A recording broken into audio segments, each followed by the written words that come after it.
Hi, Grandma Abuela here. I'm back. Remember, if you haven't already subscribed to these videos, please subscribe and share them with other people so that I can get more people watching them. I just think it would be really fun if I could have a following. And I check every day to see if people have watched my videos, to see if I have new subscribers, so please do so.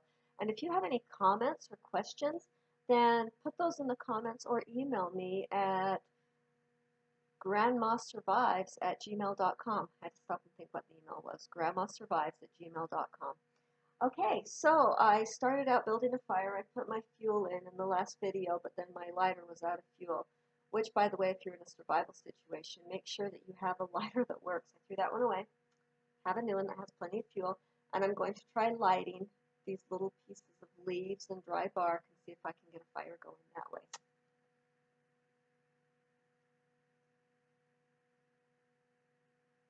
Just going ahead and trying to get it lit. Not sure how this is working. Oh, there we go, that dry bark. I really like that dry bark. And I'm going to open up my bottom vent to try to get it a little more oxygen. I think my leaves aren't quite as dry as I had hoped. It doesn't seem to want to be catching fire. In a survival situation, if I was using like flint or I don't know, I would need something better than what I've got going on here. I can see that what I gathered isn't really good enough. I think that my dry leaves that I thought were really dry, I think they're not as dry as I need them to be.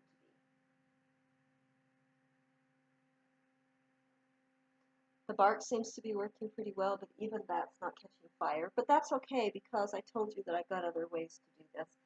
So what I'm going to do is I'm going to use my little homemade fire starter here. So I've got this wax, and this is from a tea candle, but you don't need this. Honestly, you can just use leftover wax from, you know, one of those candles that people like to burn. I just happen to not have one right now. I'm breaking this in half. I'm going to do it over my wood stove here so I don't get wax all over my house.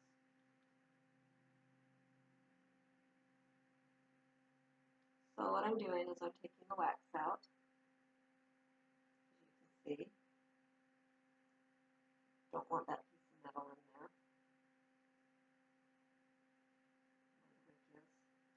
Okay, so I take the wax.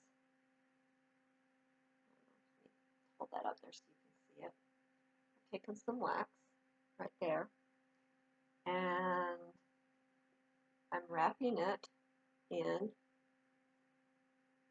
just dryer lint. That's all this is lint from the dryer, as you can see. And then you can get some more wax out of this.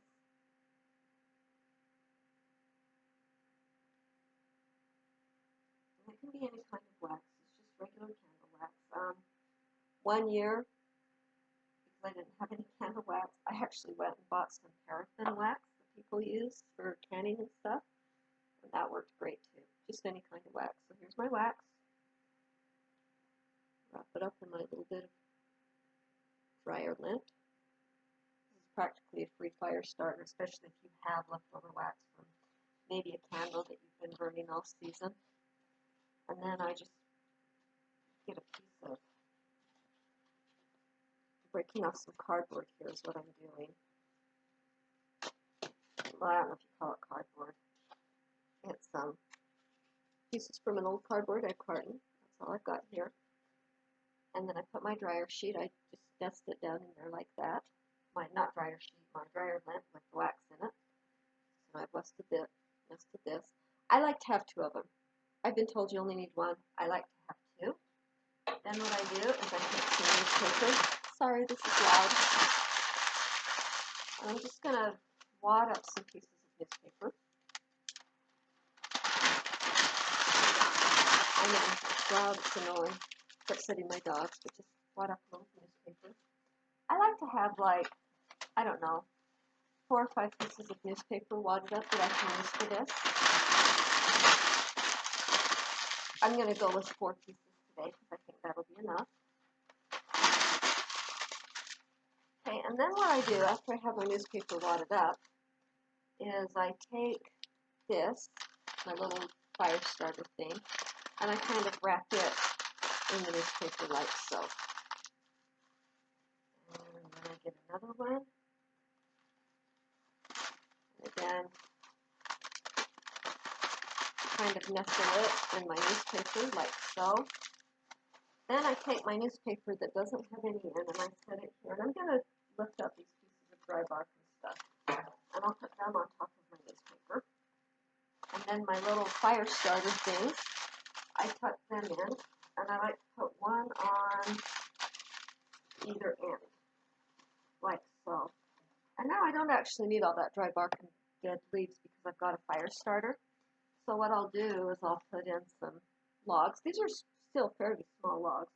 Part of how you can tell if a log or if a piece of wood is going to work for a fire starter is by how much it weighs. The less it weighs, the lighter it weighs, the less dense it is, and the better it'll be for getting a fire starter. Another small piece here. And I, again, kind of keep these. That's so that we can get some oxygen going underneath there. And I've got my lighter, and I'm just going to light the newspaper. I like to light it in 3 different spots. And I've got my bend open on the bottom, and now it's going. Newspaper works great. But, you know, if I were more patient, I could have gotten it going with what I had. I probably would have gone outside and looked for some dry grass, which is out there, some drier leaves. When I was putting these in here, I could feel that they still weren't completely dried out. There are drier leaves out there. I would have taken my pieces of wood and, you know, pulled off smaller pieces of wood to get it going. So I could have gotten it going. I'm just not a patient person if I don't have to be. Why be patient? Besides, this was fun to show you a way to make a homemade fire starter and have it work. And this is going to work just as good as the stuff that I buy at the store. You can see that's going. Going to have a good fire going. In a few minutes, what I'll do is I will add some bigger pieces of wood, which I have here. I'm going to shut my door now, and the reason for that is I've noticed the fire actually starts going better if I just have the ventilation coming here from the bottom versus out through the door. And as you can see, that fire is going really, really well. So, again, subscribe, share, enjoy. This is Grandma Abuela signing out. Bye.